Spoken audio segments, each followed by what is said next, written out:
Turn on the news, scroll your feed, listen to the politicians, and you'll hear one word thrown around like it's crystal clear: terrorist. It's always them. Some group, some country across the world, some enemy we're told to fear. But tonight I'm asking a different question. What happens when you stop looking at the label and start looking at the numbers? Since the year 2000, millions of people have died on foreign soil because of military actions led by powerful nations. Not rumors, not conspiracy, documented wars and documented deaths. And sitting at the center of that conversation, whether people want to admit it or not, is the United States. We've always been told we're the good guys. We've always been told it's about freedom and it's about security. But when you look at the scale of death tied to post 9/11 wars, Iraq, Afghanistan, Syria, and Yemen, you're talking about hundreds of thousands of direct deaths and millions more when you include the aftermath. Now compare that to another global power, Russia. Their invasion of Ukraine has killed thousands of civilians, and it's shocked the world, and rightfully so. Or if you look at the Saudi-led war in Yemen, tens of thousands dead from airstrikes and hundreds of thousands more when you factor in famine and collapse. These are the kind of actions we call out. These are headlines. These are the villains. So here's the question no one wants to ask. If those actions are labeled as terror, what do we call it when America does it, but just on a larger scale? This episode isn't about defending anyone, and it's not about picking sides. It's about one thing: consistency. Because if we're going to use words like terrorism, then we better be ready to apply them evenly, even when it points back at the USA. This is modern day terrorists no one's calling out.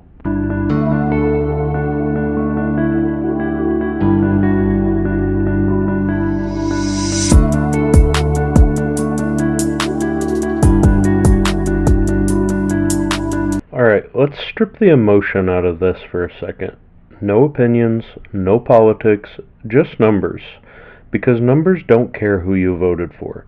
Since 2001, U.S.-led wars against Iraq, Afghanistan, Syria, Pakistan, and that has resulted in at least 900,000 direct deaths from violence. That includes soldiers, insurgents, and over 400,000 civilians. Now here's where it gets uncomfortable. When you include indirect deaths from starvation, destroyed infrastructure, disease, the total climbs to somewhere between 4.5 and nearly 5 million people. Let that sit for like 1 second. Millions of people. Now let's compare that to Russia. Since the invasion of Ukraine, estimates show over 15,000 civilian deaths confirmed, with the real number likely much higher. And then you add in Syria, where Russia's air campaigns have killed several thousands of civilians, and you're still looking at numbers that, while horrific, are not even in the same universe as the U.S. post 9/11 wars. Saudi Arabia, for example. The Saudi-led coalition in Yemen has caused tens of thousands of direct deaths, including thousands of civilians from airstrikes. And when you factor in famine and collapse, the total war-related deaths in Yemen have reached into the hundreds of thousands. Again, absolutely devastating. But here's the reality no one says out loud. When you stack these side by side, the United States doesn't just appear on that list, it sits, or maybe all the way, at the top.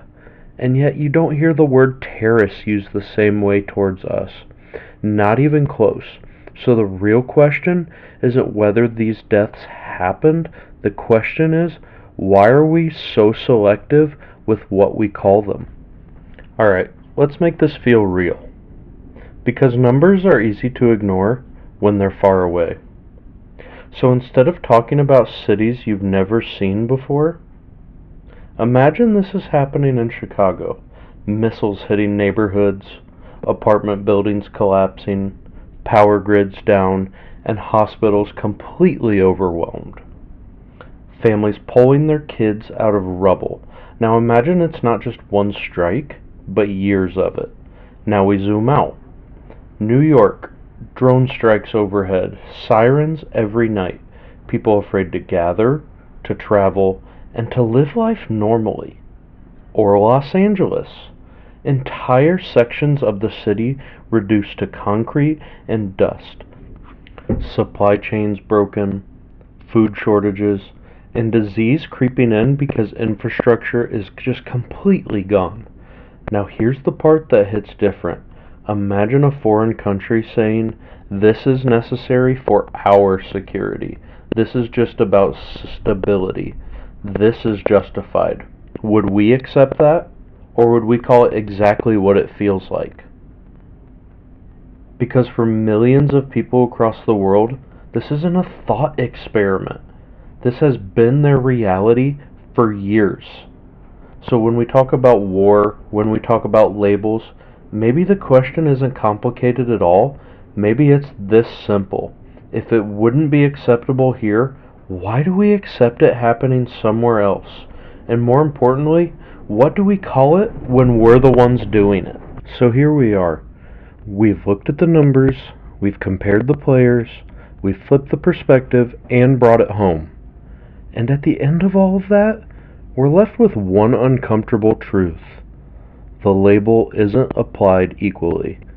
Because when violence comes from an enemy, it's called terror. But when it comes from an ally, it's called strategy. And when it comes from us, it's called necessary. But the people on the receiving end, they don't experience it any differently. A missile doesn't care what country fired it. A drone strike doesn't feel more justified because of a flag. And a family burying their child, they don't give a damn about geopolitics. They're thinking about one thing, the loss of one of their loved ones. So maybe this episode isn't about accusing, and it's not about defending. It's about asking a question most people avoid. If the outcome is the same, why does the label change? Because until we can answer that honestly, we're really not talking about justice. We're talking about perspective. And perspective depends entirely on where you stand.